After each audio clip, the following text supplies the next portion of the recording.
बिस्मिल्लाहिर्रहमानिर्रहीम। Recently India के शहर गोवा में एससीओ के प्लेटफॉर्म पे इंडिया ने एक foreign ministers of the SCO countries के हवाले से एक मीटिंग मुनक्किद की और उसमें पाकिस्तानी फॉरेन मिनिस्टर बिलावल भुट्टो जरदारी ने भी शिरकत की। इस मीटिंग के बाद Indian foreign minister S Jaishankar ने एक प्रेस कॉन्फ्रेंस की जिसमें उन्होंने डिफरेंट जर्नलिस्ट के क्वेश्चंस का आंसर दिया और उसमें काफ़ी सारे questions Bilawal Bhutto Zardari, Pakistani foreign minister Bilawal Bhutto Zardari के विज़िट के हवाले से भी थे।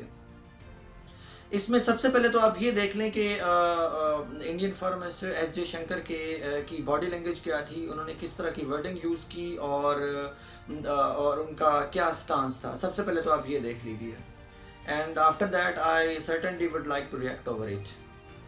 Say this, as a foreign minister of an SCO member state, Mr. Bhutto Zardari was treated accordingly.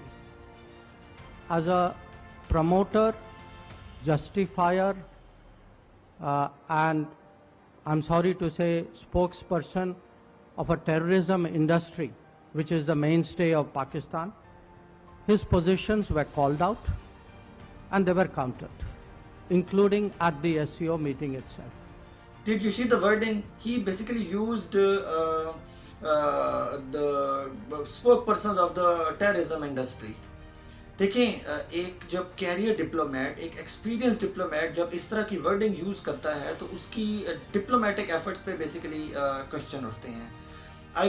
मैं खुद अगर पर्सनली देखूं तो I was very fond of mister Jaishankar, क्योंकि उन्होंने डिप्लोमेटिक फ्रंट्स पे इंडिया के काफ़ी सारे इंटरेस्ट को प्रोटेक्ट किया और डिफेंड किया।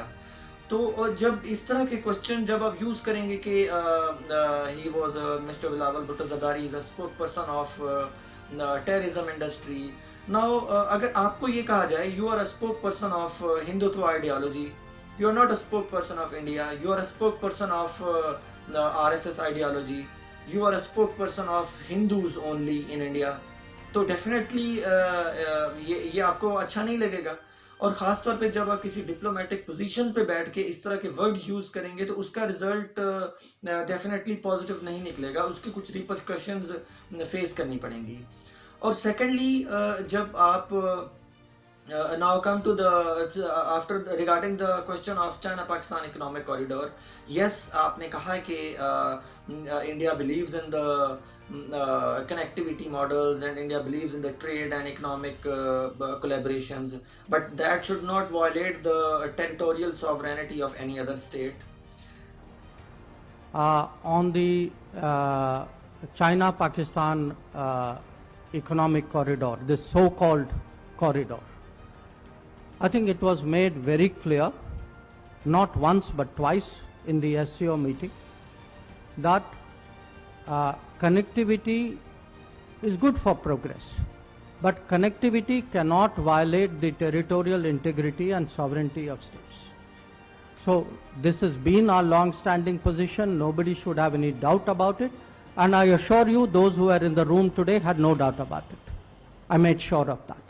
कौन सी CPEC ने कौन सी टेरिटोरियल सॉवरेनिटी को वायलेट किया? By the way, CPEC, if you are talking about the Gilgit Baltistan is a part of Pakistan, तो उसके अलावा China Pakistan economic corridor Delhi से तो नहीं गुजर रहा, चाइना पाकिस्तान इकोनॉमिक कॉरिडोर आपके मुंबई से तो नहीं गुजर रहा। तो इस तरह की जब स्टेटमेंट आप, अच्छा एक साइड पे आप लोग ये कहते हैं कि it should not violate the connectivity. Now अगर आप इसको थोड़ा सा रिवर्स करें, जब G20 की मीटिंग इंडिया श्रीनगर में और अरुणाचल प्रदेश में कर रहा है, अरुणाचल प्रदेश में चाइना को कंसर्न है, श्रीनगर में पाकिस्तान को कंसर्न है, जब इस चीज़ पे शोर मचता है तो इस पे फिर आप लोग कहते हो कि it's an internal matter of India. Regarding आपका दूसरा जो था वो G20 के बारे में था। Now you know, I don't think there is a G20 issue to debate with anybody, certainly not with a country which is nothing to do with the G20. I mean, Jammu and Kashmir was, is, will always be a part of India, and the G20 meetings are held in all the Indian states and union territories, so it is completely natural that it is held there.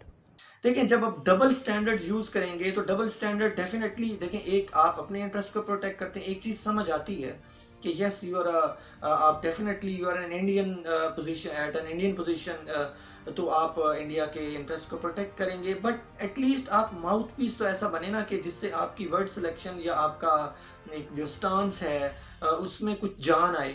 आप ऐसे word use कर रहे होते हैं। आप यहाँ पे मुझे जनरल परवेज मुशर्रफ की एक statement I would like to recall that statement. इसमें बेसिकली उन्होंने कहा था कि India is a big country with a small heart. देखिए दुनिया करंटली अभी एक जियो पॉलिटिक्स का दौर है, जियो इकोनॉमिक्स की तरफ शिफ्ट्स आ रही हैं, और पाकिस्तान और इंडिया आई पर्सनली बिलीव कि दोनों स्टेट्स को एक दूसरे के क्लोज आना चाहिए, but that should be the वो इस तरह होना चाहिए कि एक दूसरे को आप पेशेंस से बर्दाश्त करें, एक दूसरे को आप सपोर्ट करें, एक दूसरे के जब आप इस तरह की वर्डिंग यूज़ करेंगे तो उसका फिर एक पॉजिटिव इम्पैक्ट नहीं आएगा। और ख़ास तौर पे एक ऐसे डिप्लोमेट जो कि एक एक्सपीरियंस्ड हो, मुझे तो ये लगता है कि आपने ये जो प्रेस कॉन्फ्रेंस की है, इस प्रेस कॉन्फ्रेंस के हवाले से मुझे तो आपकी डिप्लोमेटिक एफर्ट्स पे शक होने लग गया। देखिए इस तरह की चीज़ों को आप पोलाइटली हैंडल करते हैं। आप एक प्रेस कॉन्फ्रेंस में बैठ गए जी, आपने ये कह दिया कि ही वाज काउंटर, ठीक है, that's a part of your job as well, but इस तरह की जब सिलेक्शन वर्ड सिलेक्शन आप देखेंगे तो वर्ड सिलेक्शन में बेसिकली आप ही की एक एक्सपर्टीज पे क्वेश्चन उठेगा। और आई पर्सनली बिलीव आपने टेररिज्म की बात की, टेररिज्म के हवाले से अगर देखा जाए तो मुझे ये बताएं, आपकी इंदिरा गांधी प्रेसिडेंट को प्राइम मिनिस्टर को किसने मारा? एक हिंदू था। अब उसका लगा दें आप इल्ज़ाम पाकिस्तान पे। 1984 में एंटी सिख रायट्स हुए थे, उसमें सिखों का एक बेतहाशा कत्लेआम किया गया था। वो किसने करवाया था?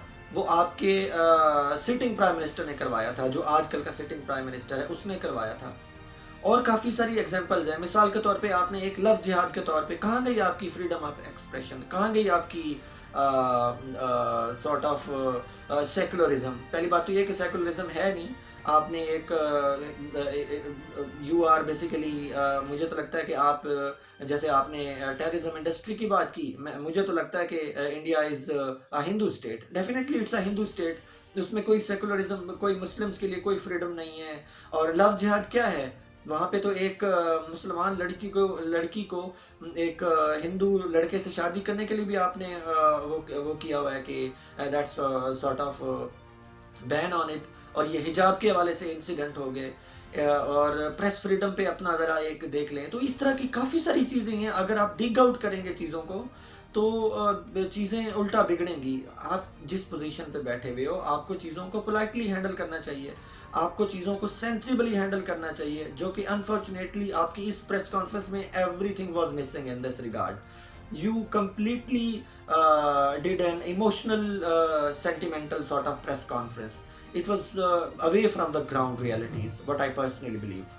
Thank you so much.